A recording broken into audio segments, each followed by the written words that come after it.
Sempre muito bom estar aqui, sempre, normalmente é o meu horário mesmo de palestra, eu sempre estou sentadinha ali atrás. Hoje a gente vem aqui para frente e a responsabilidade é ainda maior, né? Se bem que todos nós que aqui estamos trabalhamos para Jesus, sejamos nós trabalhadores, funcionários, frequentadores, estudantes, somos todos filhos queridos do coração da nossa querida irmã Maria Angélica e trabalhadores de Jesus.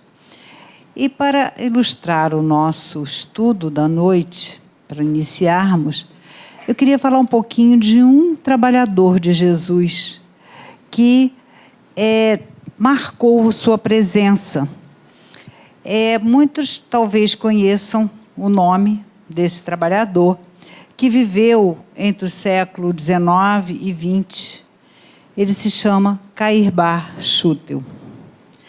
Aqueles que são estudiosos da doutrina espírita já conhecem este nome, é um espírito valoroso que, desde a sua passagem aqui na Terra, enquanto encarnado, muito contribuiu para a doutrina espírita, deixou livros maravilhosos que são fontes de muita pesquisa para nós todos.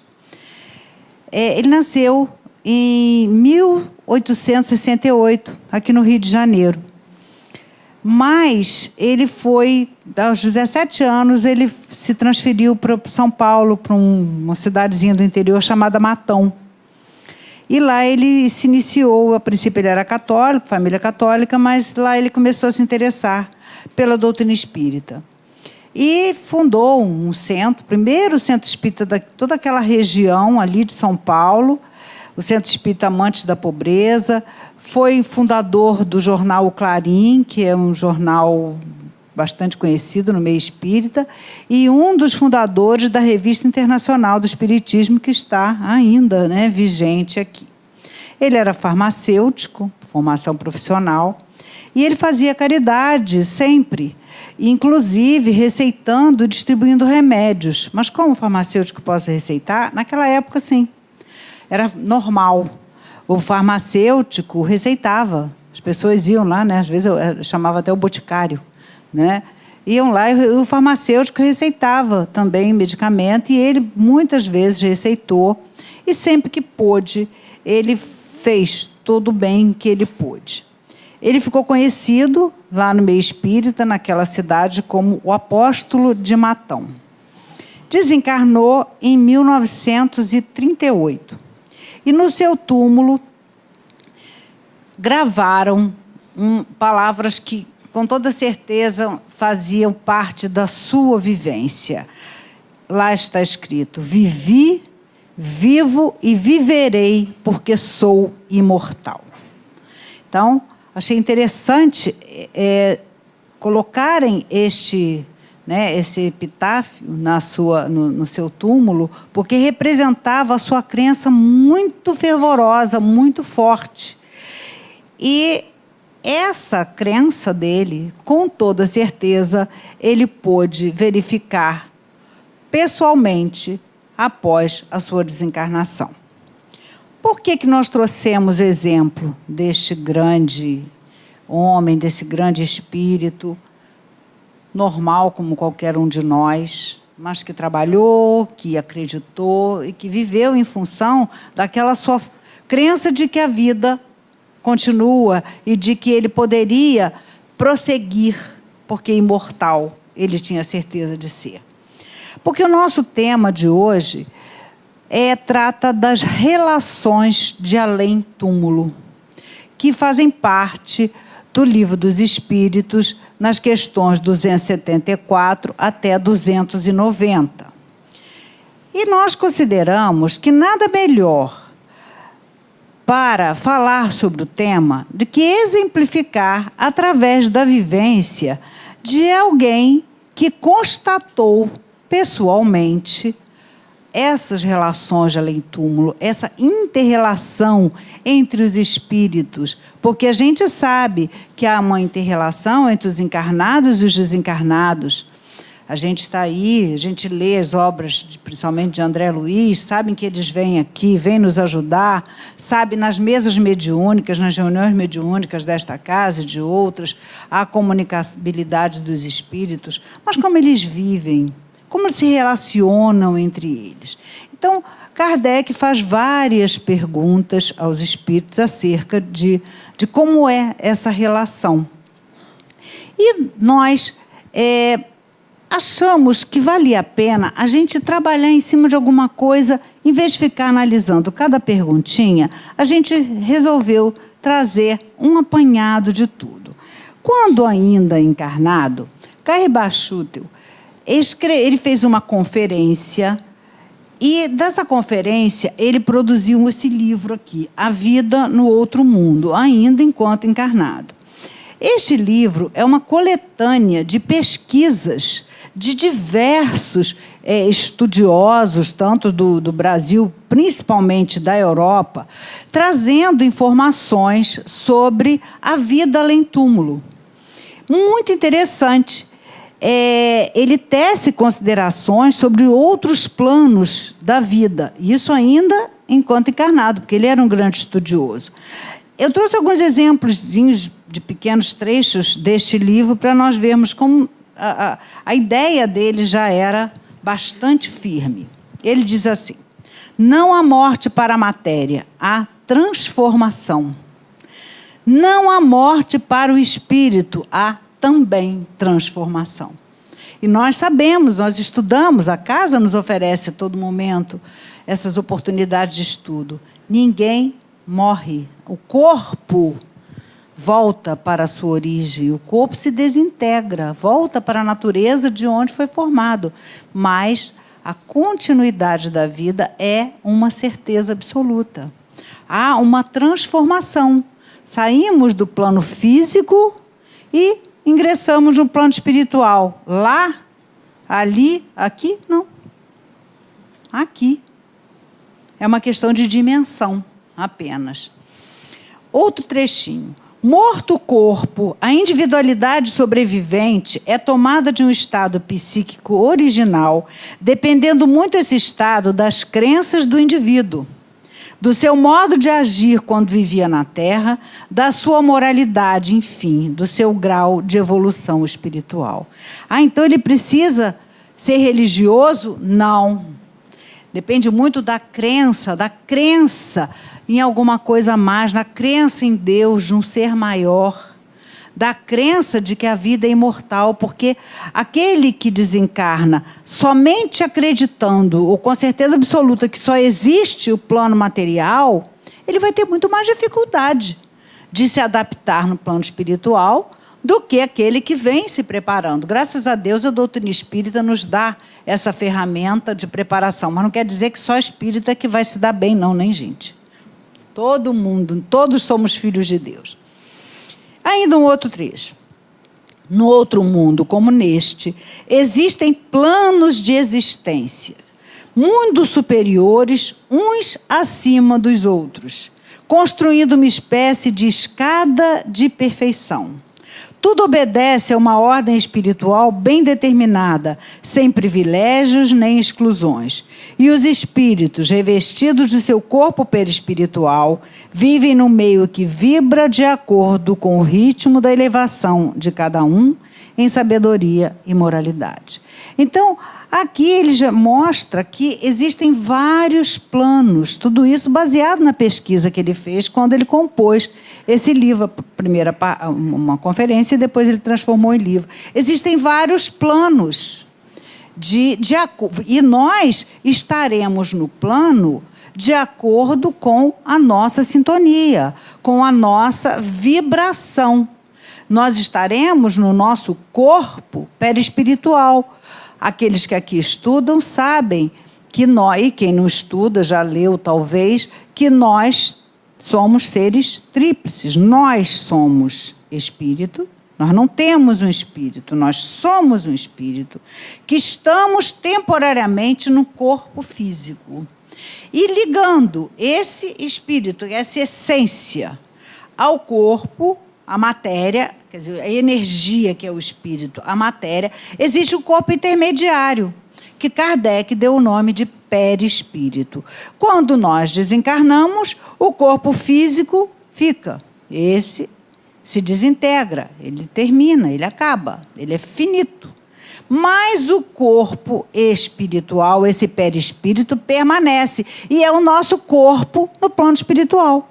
É como nós somos reconhecidos, é como nós vamos interagir, interrelacionar com outros espíritos. Bom, esse livro, ele foi publicado em 1932. Em 1938, Cair-Bachuto desencarnou e voltou à parte espiritual, com certeza lá constatando pessoalmente tudo que ele havia escrito. Como na Terra ele não se limitou a apenas falar, pregar, ele praticou a caridade, praticou aquilo tudo em que ele acreditava, ele com certeza, naturalmente, continuou a sua prática, seu exercício, seu trabalho no plano espiritual. E exatamente sobre o trabalho de Cair-Bachuto que nós vamos trazer como guia para o nosso estudo. Nós vamos trabalhar em cima deste livro aqui, chama Alvorada Nova. Alvorada Nova é uma colônia espiritual. Semelhante à colônia Nosso Lar, que nós conhecemos por causa dos livros de André Luiz, por causa do filme. Alvorada Nova talvez não seja tão conhecida quanto é a colônia Nosso Lar. Esse livro foi lançado em 1992, 54 anos depois da desencarnação de Cair-Bachuto. E ele lá trabalha.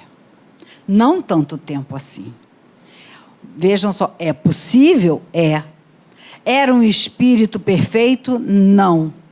Mas continuou trabalhando. E nós vamos trazer, então, para exemplificar essas relações de além-túmulo, há alguns aspectos dessa colônia que são bastante interessantes.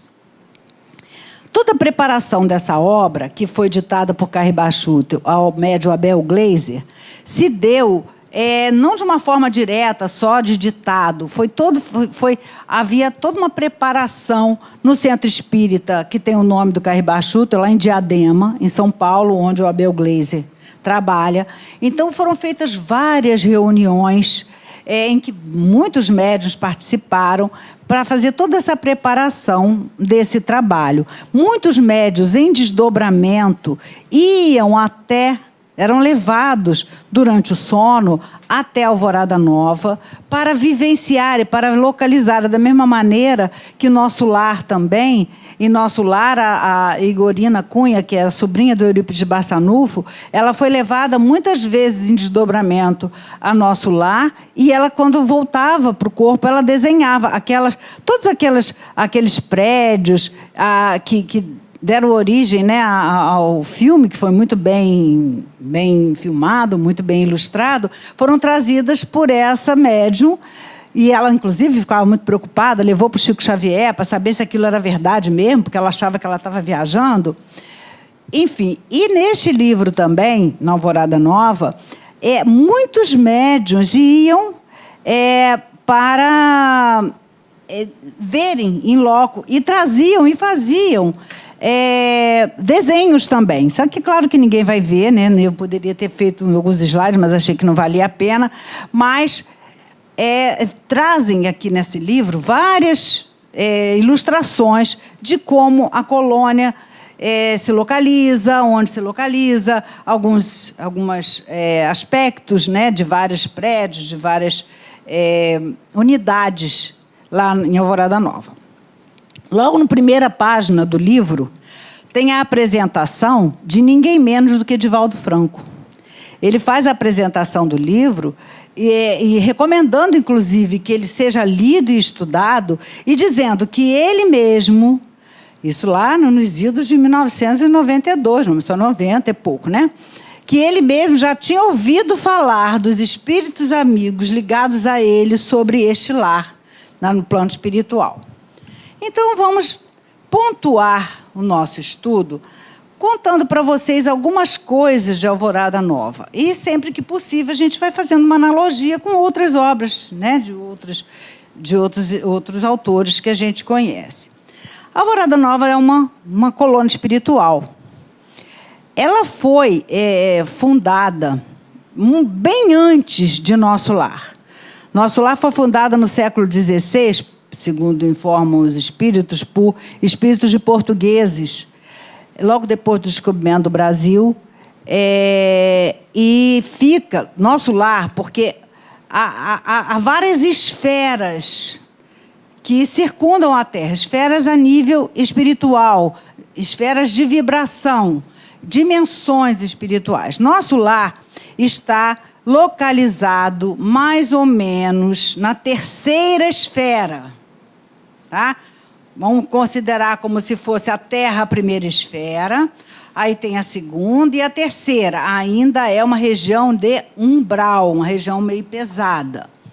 Então, e Nosso Lar, ela fica, segundo os espíritos, geograficamente, a nível de comparação com a Terra, fica por aqui, pelo estado do Rio, mais ou menos na direção de Itaperuna e Campos. A Alvorada Nova fica na direção de Santos, em São Paulo. E ela fica localizada na quarta esfera. Então, mais acima que Nosso Lar. E ela foi fundada, ainda o Brasil não havia nem sido descoberto, pelos mensageiros de Jesus, que aqui estiveram. Quem já leu Brasil, Coração do Mundo, Pátria do Evangelho, viram, né, que Jesus chamou o Ismael e disse que aqui seria o coração do mundo, a pátria do Evangelho. Então, esses mensageiros de Jesus idealizaram essa colônia já com vistas ao destino do nosso país como pátria do Evangelho. Então, Caiba-Chuta vem desenvolvendo, desde que desencarnou, um importante trabalho nessa colônia, juntamente com o espírito Irmã Sheila e outros colaboradores encarnados e desencarnados. Então, nós chegamos a essa conclusão. Vamos falar de Alvorada Nova, porque acho que a gente vai entender um pouquinho melhor como é que se passa essa coisa da relação dos espíritos uns com os outros. Nós também procuramos pesquisar, neste livro aqui, como vivem os espíritos. Dicas tem um monte, hein, gente? Ninguém vai dizer que vai desencarnar e não vai saber como é que é do outro lado, porque tem um opção de boas dicas aqui. Então, esse livro também, ele é muito interessante, também é pesquisa, não é editado, não é psicografado, ele é pesquisado por esse Antônio Fernandes Rodrigues, baseado em várias obras de Kardec, nas obras de Kardec, de André Luiz, Chico, de Divaldo Franco, de Ivone Pereira, enfim, faz relação, traz vários exemplos, né? Então, nas questões do Livro dos Espíritos, que nós estamos estudando, né, que nós baseamos, nós aprendemos que, logo no início, na primeira questão, 274, que os espíritos têm uns sobre os outros uma autoridade relativa à sua superioridade. Logo no início das questões de estudo, Kardec pergunta, e ele diz, e fala, inclusive, que os espíritos inferiores, eles sofrem uma atração irresistível, porque a autoridade moral é o que conta. E neste livro, Como Vivem os Espíritos, há um questionamento assim: como é feita a escolha de um dirigente numa instituição do plano espiritual? E a resposta é bem interessante, porque diz o seguinte: para assumir uma direção de uma instituição, se for nas zonas umbralinas mais inferiores, a direção é conquistada por aquele que domina a plebe através da força mental. Parece até aqui. Né? Os livros de André Luiz estão cheios de exemplos. Libertação, por exemplo, né? Mostra bem. Continua a explicação. Entretanto, nos planos mais elevados, a presidência recai sobre aquele que possui amor e sabedoria. E, com certeza, essas qualidades estão presentes em Cairbacho Útil, porque ele vem dirigindo, coordenando a colônia. Provavelmente ele já não entrou como coordenador, deve ter começado, né, assim, da desencarnação, como trabalhador, mas, na época do ditado do livro, ele já coordenava. E essa colônia tem cerca de 200 mil habitantes desencarnados. A Alvorada Nova possui a forma circular. Geograficamente, ela tem a forma circular, lembrando uma imagem de uma estrela de 8 pontas. E ela é circundada por um muro protetor de 15 metros, rodeado por torres, 2 das quais estão ao lado do portão de acesso. Isso também nos remete a uma das questões em estudo que diz que as regiões habitadas pelos espíritos bons são interditadas aos espíritos inferiores, imperfeitos, para que eles não possam levar até elas a perturbação das suas más paixões. Então, é necessário proteção, sim. E quem não lembra de Nosso Lar, aquele caso da mulher que chegou no portão querendo entrar, e André Luiz ficou todo mexido, por que não? E aí o mentor chegou e falou assim, preste atenção, observe. E ele viu um monte de pontinhos pretos que eram espíritos que ela havia provocado aborto, que ainda estavam impregnados nela, porque ela não tinha se arrependido. Ligados à Alvorada Nova, que, como nós dissemos, fica na 4ª esfera, há 2 postos de trabalho, 2 postos, eu fiquei imaginando assim, é mais ou menos que nem o SEMA, Lara 1 e Lara 2. Tá? Então, são postos que servem de intermediários entre o mundo material e o plano espiritual. A esses postos se tem acesso, saindo da sede, por um trem. Olha que interessante, né? Como as coisas são parecidas com aqui, né? Um trem que parte da colônia até essas regiões mais densas, porque esses postos ficam em regiões mais densas. E aí Cairbacho Útil informa que no caminho vários espíritos inferiores jogam coisas para atrapalhar. Ficam jogando pesados objetos nos trilhos, porque são trilhos suspensos, né? Aqui a gente já tem um bocadinho, né? Imagina isso lá, né? Já é uma tecnologia muito mais avançada. Mas esses objetos, eles são repelidos porque o trem ele tem um grande campo magnético repulsor. Interessante, o trem faz esse trajeto da colônia para esses postos de socorro, mas para andar, para se locomover dentro da própria colônia, existe um veículo mais leve, pequeno, de 4 lugares, que se desloca a grande velocidade, lembrando o aeróbus, né, de Nosso Lar. Né? Os 2 postos de socorro, ele denomina como posto número 5 e posto número 6. Situam-se, respectivamente, quer dizer, o 5 se situa na 3ª camada e o 6 na 2ª camada, ou seja, bem pertinho daqui. Não é? Então, se presume que as energias desses 2 postos são muito mais densas. Né? Esses fluidos espirituais que circundam esses postos são postos de socorro. Nesses postos se desenvolve um trabalho muito sério, intenso, que consiste na recepção, reciclagem e encaminhamento de entidades sofredoras e obsessoras resgatadas pelos trabalhadores da colônia.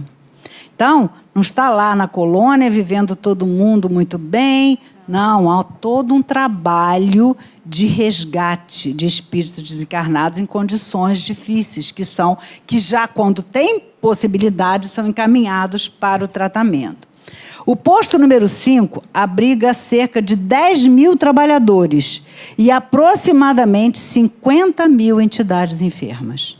O número 6, que é o mais baixo ainda, na 2ª esfera, abriga 15 mil trabalhadores e cerca de 60 a 70 mil entidades enfermas.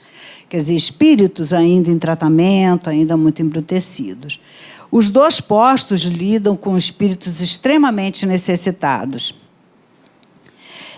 Quando esses espíritos apresentam condições, melhora, então eles são transferidos para a casa de repouso, que é o hospital que fica na sede. Aí eles vão, quer dizer, já tem uma condição melhor, então eles são levados no trem, tem trem-ambulância, então eles são levados para a sede.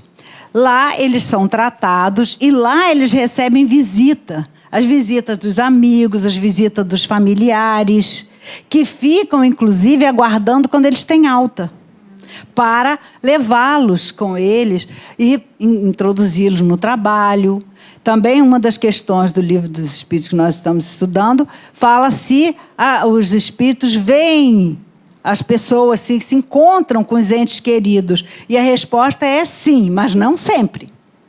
Sempre. Nem sempre. Depende muito da condição de cada um, da necessidade, da possibilidade.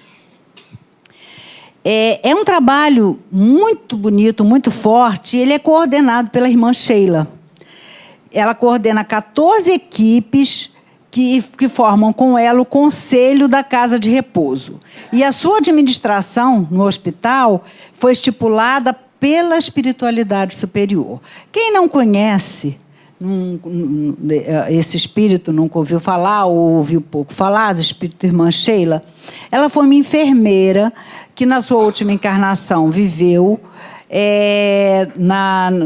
trabalhou, ela era alemã, mas ela trabalhou assim intensamente nas frentes de batalha da Segunda Guerra Mundial, socorrendo, enquanto encarnada, todos os feridos. E ela desencarnou justamente lá na frente de batalha e continuou trabalhando em prol dos enfermos de todos os matizes. Há uma informação não confirmada, que eu já li há muito tempo, de que ela teria sido filha de Dr. Bezerra de Menezes em encarnações passadas, quando os dois estiveram juntos aqui na Terra. Ela vivencia o amor em sua plenitude, fazendo da cura a sua meta de vida. Kardec nos informa, lá no Livro dos Espíritos, naquela parte da ordem dos espíritos, que os espíritos bons, lembra que tem os espíritos perfeitos e tal, os bons, são aqueles que já compreendem Deus e que alguns possuem a ciência, outros a bondade, e alguns aliam a ciência e a bondade às suas qualidades morais.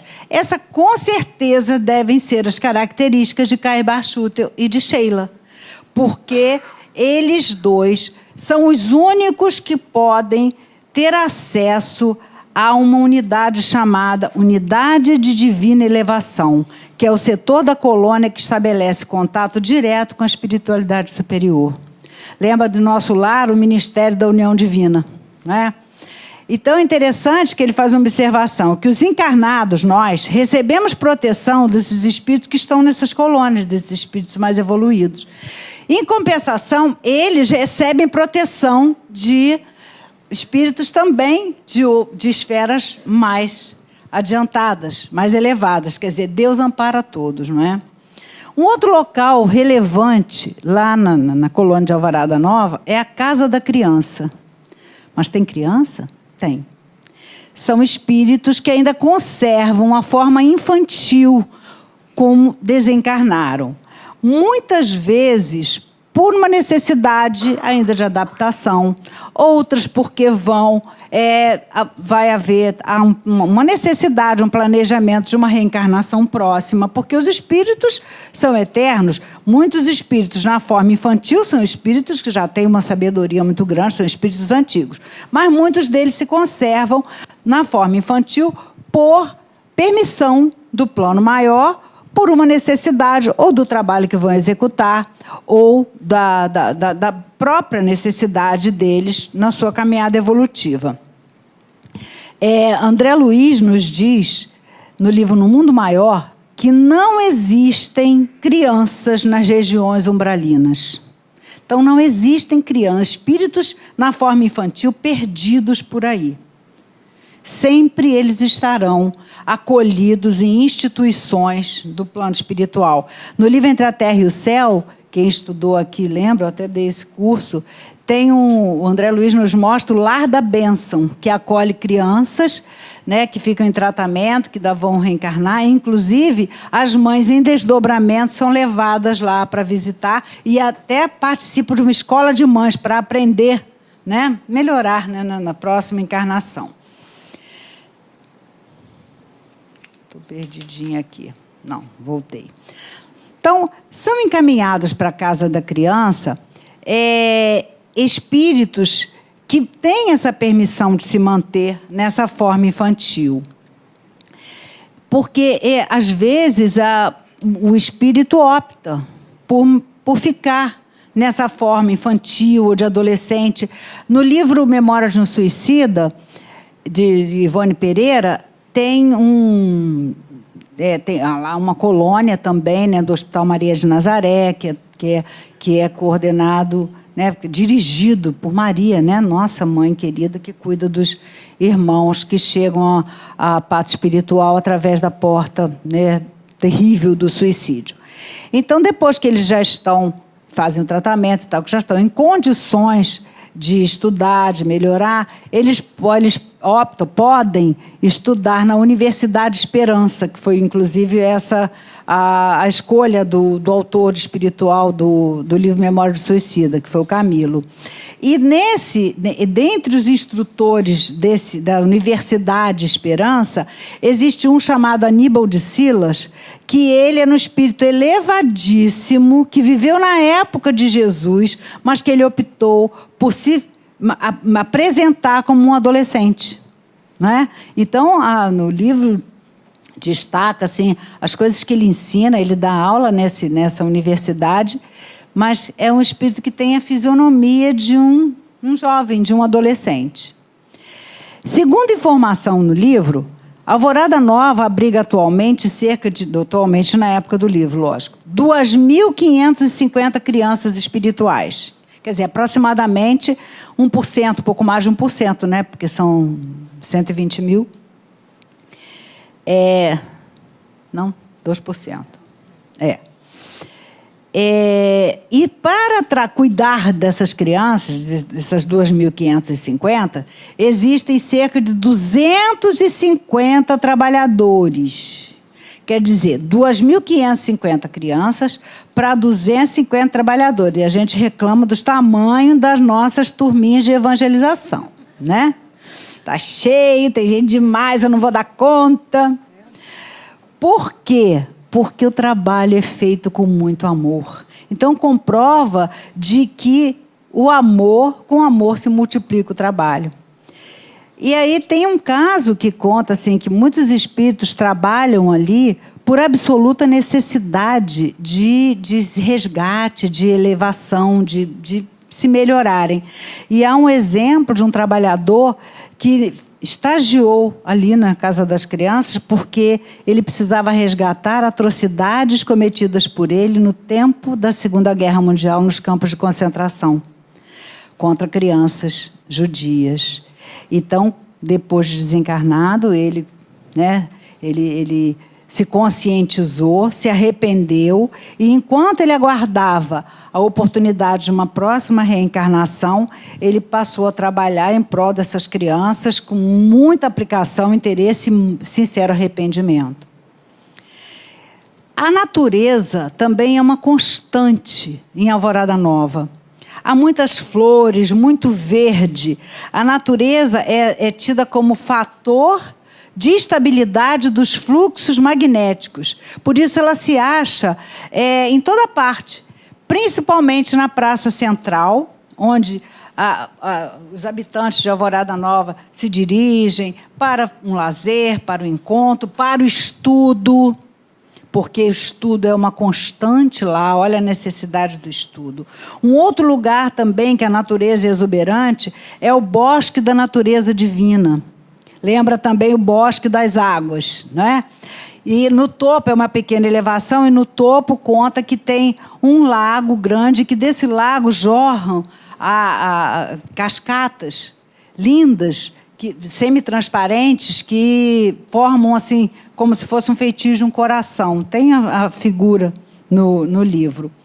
Um outro lugar é o Recanto da Paz, também cercado de verde, cercado de flores, e é o lugar que normalmente eles vão para meditação, e onde também toda semana tem sessões abertas de música espiritual. Eu dou até vontade de ir para lá. Eu estou com vontade. Na hora certa. Bom, nós estamos falando aí dos habitantes de Alvorada Nova, estão lá, que vão para o bosque, vão estar... E é muito interessante a gente comentar como é que é o sistema de moradia lá em Alvorada Nova. Os setores habitacionais. A colônia dispõe de moradas para os seus habitantes, que ficam em alamedas arborizadas. São casas simples, mas confortáveis. Cada habitante com crédito suficiente pode desfrutar de uma moradia para si e sua família. E eles têm um sistema de créditos, que nem lá em Nosso Lar tem o bônus hora. Lá em Alvorada Nova, a unidade, quer dizer, vamos dizer, como se fosse, entre aspas, o dinheiro, se chama Unidade de Amor, UA. Essa denominação foi sugerida pelo próprio Cair Bachuto, que ele quis unir a ideia de trabalho e de amor. E foi submetida a um plebiscito para saber se os habitantes aprovavam essa ideia, e foi aprovado por unanimidade. Então, a entidade que consegue 3.500 unidades de amor pode receber uma morada lá em Alvorada Nova. Cada unidade de amor, cada UA, equivale a um dia de trabalho ordinário, né? Um dia de trabalho. 3.500 unidades de amor equivale a um trabalho mais ou menos por 10 anos. Tem que ralar, né? E há graduações nessas residências. Ou seja, não se compra, entre aspas, a residência porque tem mais unidades de amor ou tem menos. O tamanho delas é relativo à necessidade. Se aquele espírito tem uma família, abriga ali mais pessoas, seus familiares, ele vai ter acesso a uma moradia maior. Se não, é menor. Não interessa se é rico, é bem parecido com aqui, né? E outra coisa, não existe propriedade privada. Todas as propriedades, todas as moradas pertencem à colônia, que pertence, por sua vez, à espiritualidade maior, né? Os habitantes têm a posse daquela moradia. Se eles retornam ao plano espiritual e não têm parentes desencarnados que fiquem lá naquela casa onde eles estavam habitando, a casa, aquela morada, é encaminhada para outro espírito. Se tem, eles ficam, né, morando lá, recebendo outros, até que ele retorne. Mas há também os setores habitacionais coletivos, tem BNH. São constituídos por casas e prédios pequenos. São moradas de vários cômodos, onde reside pelo menos 2 espíritos habitantes em cada cômodo. Né? E a gente quer suíte, né? A minha neta agora está estudando fora do Brasil e ela vai morar no campus, então, lá no lugarzinho que ela vai morar, o quarto é individual. O banheiro quer dizer, cada apartamentozinho tem 2 quartos individuais e um banheiro para as 2. Ela bem que gostaria de ter a suítezinha dela, mas, olha... Então, no mínimo 2 em cada cômodo, não é? E são apartamentos ou casas. Em cada uma dessas casas... tem um espírito que é administrador. Quer dizer, uma casa tem vários cômodos, cada cômodo sempre com 2 moradores, e cada casa ou cada apartamento tem um espírito que é administrador e que representa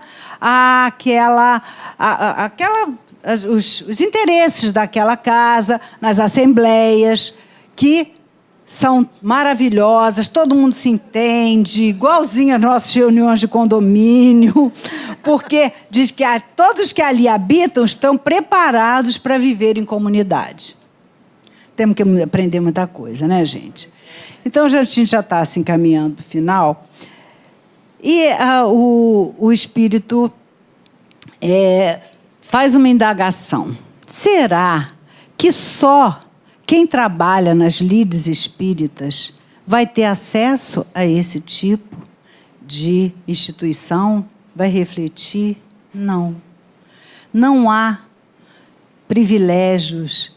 No Evangelho segundo o Espiritismo, lá no capítulo 15, no capítulo 15, no item 10, uma mensagem do apóstolo Paulo diz que, deixa eu ver aqui, todos que praticam a caridade são discípulos de Jesus, independente do culto a que pertençam.